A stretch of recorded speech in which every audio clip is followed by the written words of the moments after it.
మొత్తం కలిపేసుకొని పక్కన పెట్టేసుకోవాలండి.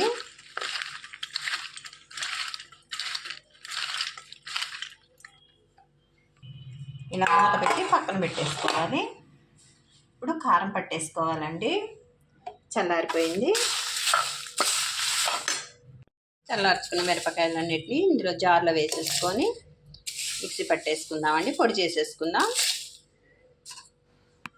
ఇందులోనికి ఒక 1/2 టేబుల్ స్పూన్ ఉప్పు వేసేసుకొని ఒక వెల్లుల్లిపాయ కూడా ఇలా తీసుకొని వేసేసుకోవాలండి.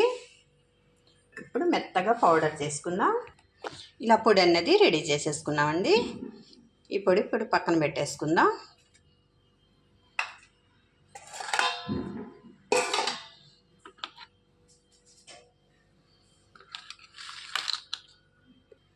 ఈ ముక్కలు అనేవి మంచిగా కలిపేసుకొని